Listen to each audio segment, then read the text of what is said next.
Então, eu acho que nós podemos olhar isso com essa frase, né, que seria assim: eu fui o que eu pude ser. Eu sou o que eu posso ser. Eu serei o que eu poderei ser.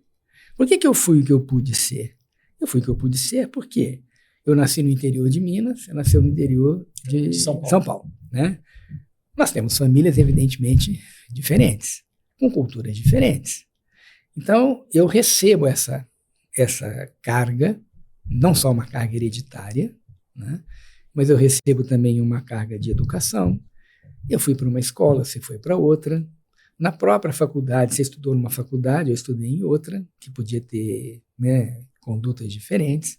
Dentro da psiquiatria mesmo, né, tem uma psiquiatria que é mais medicamentosa, né, tem uma psiquiatria que é mais olhando além do medicamento.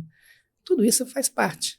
Mas eu, além de tudo isso, né, eu comecei cada vez mais a me colocar. Então, lá na infância, eu fui o que eu pude ser porque era determinado pelos meus pais. Que escola que eu ia estudar, que alimentação que eu ia ter. Depois eu fui gradualmente ganhando uma autonomia.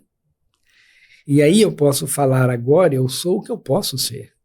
Muito mais independente do que era antes.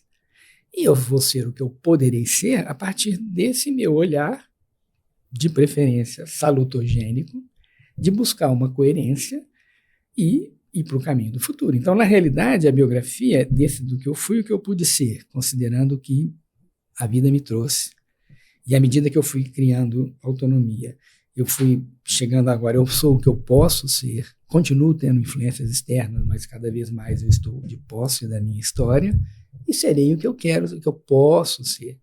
Então, esse é um aspecto que é da dependência para a autonomia, né? E isso que o Steiner fala, né?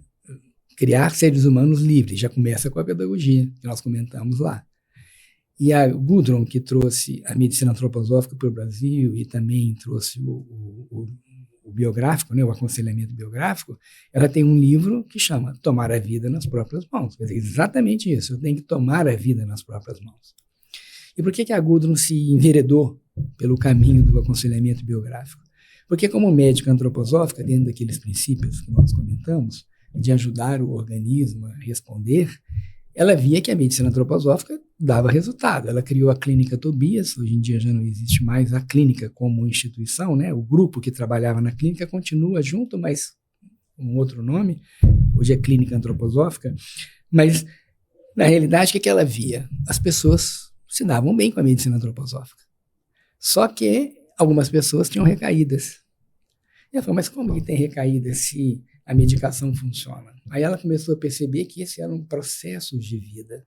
E aí ela começou a pesquisar sobre esse processo de vida, né? Apoiou muito no Bernard Liverhood, que era um psiquiatra holandês que trabalhava com biografia também, isso há muitos anos atrás, né? E aí ela começou a atuar com o paciente além da medicação, mas também trazendo essa possibilidade da pessoa compreender a sua própria biografia, né, para poder realmente tomar a vida nas próprias mãos. E até conviver com aquilo que nós falamos da outra vez. Eu posso até chegar para um médico antroposófico ou para qualquer médico com uma doença grave, terminal, mas eu falo agora, eu vou tomar a vida nas mãos. Né? Isso muda, né? Eu tenho pouco tempo de vida, pode ser, mas quanta coisa eu posso resgatar? Agora, se eu ficar só preocupado com a doença, eu vou só, né, interiorizando mais, mas de uma forma negativa. Não interiorizar de olhar para cima, mas eu vou me entregando, vou me esclerosando, né? Não só fisicamente, mas na vida interna, trazendo muitos problemas para os outros também. Né? E de outra forma que eu posso... Quantas pessoas que, muito no final da vida, fazem resgates, né? Chamam parentes e pedem e procuram se encontrar melhor, mesmo que não seja, que não tenham feito coisas por culpa dela, mas mesmo assim querem encontrar com as pessoas, querem fazer um resgate mesmo, né? Um ressignificar, mesmo até o último momento da vida você pode ressignificar. Mas para isso eu tenho que ter essa vontade de crescer, né? Ter a coragem, a vontade de aprender a aprender. Então, a doença, nós falamos da outra vez isso, né? A doença é um grande processo de aprendizado. Mas se eu quiser aprender, aprender. senão não vai funcionar, né? Então, o processo biográfico, eu me lembro de uma cliente uma vez, terminado um processo biográfico, era um processo biográfico de grupo, e ela falou assim, nossa, a sensação que eu tenho é que eu estou num balão, o trabalho que nós fizemos aqui, a sensação que eu tive é que eu estava num balão, olhando um terreno, que é a minha vida. E realmente, eu trabalhando com essa imagem, eu vejo que ela estava muito certa nesse sentido, porque quando você está num balão, você olha o terreno lá de cima, né? Sempre tive vontade de viajar de balão, nunca viajei. Mas eu já fui. Deve ser uma experiência interessante, né? Foi então você está lá em cima vendo um terreno imenso. Você pode estar lá na Turquia, né? Que lá é o local do balonismo, né?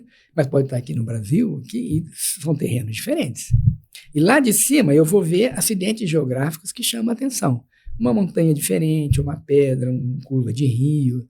Se nós compararmos isso com a vida, podemos falar assim, o terreno é essa vida que eu construí, o que eu pude ser até aqui, né? E os acidentes geográficos são as crises. O que normalmente as pessoas fazem? Que não está errado. Elas olham direto na crise. Mas quando você, antes de olhar a crise, você olha o terreno, evidentemente faz diferença. Porque aquela pedra estranha, se ela está numa mata atlântica, se ela está numa savana, se ela está num deserto, pode ser a mesma pedra, mas a situação é diferente.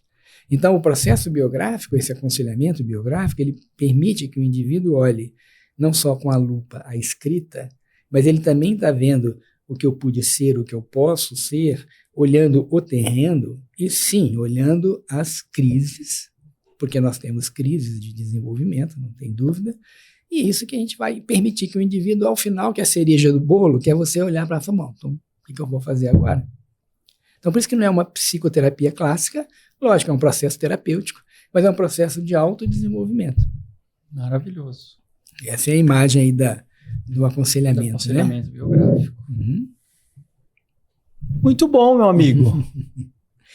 Papo ótimo. Que bom. Fico feliz. Ficar aqui mais um tempão. Mas nós vamos ser expulsos daqui a pouco.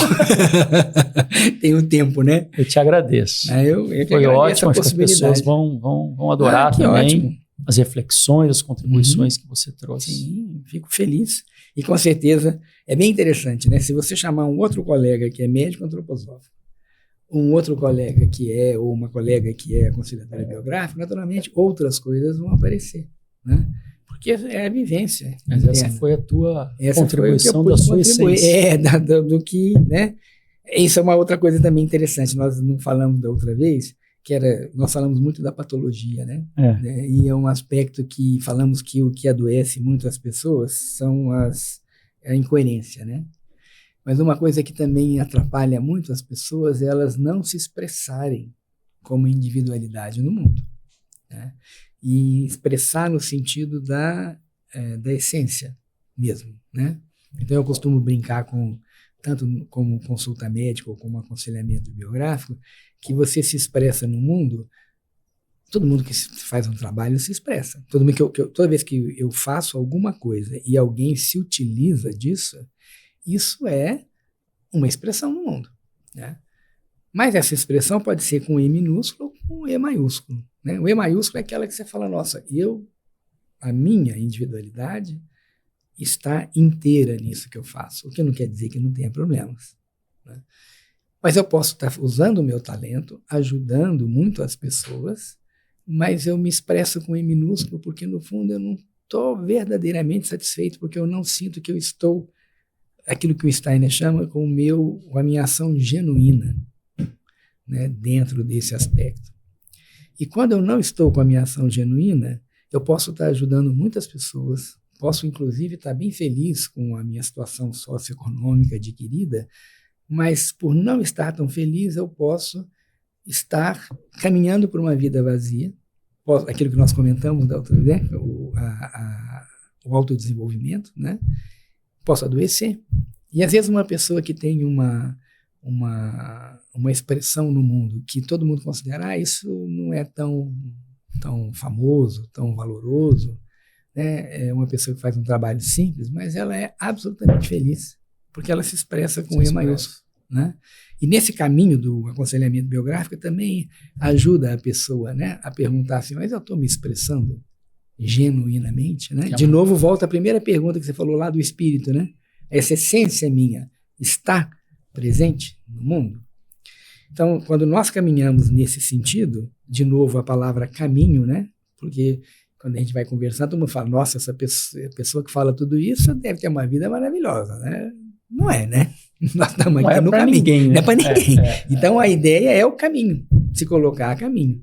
Então, por isso que eu falei, se você trouxer uma outra pessoa aqui, ela vai trazer a expressão dela, né? E o seu trabalho também, se fosse outra pessoa que estivesse aqui, ia fazer outras perguntas do seu trabalho, né? Então, o importante são os encontros, né? A biografia, ela é única, mas nós não estamos sós, né? Então, essa possibilidade da conversa é essencial. Esse encontro foi ótimo. Eu que agradeço essa possibilidade. Eu agradeço realmente. Até a próxima, se Deus quiser. Quem sabe teremos próximas, né? Tá bom, então. Valeu. Joia, obrigado.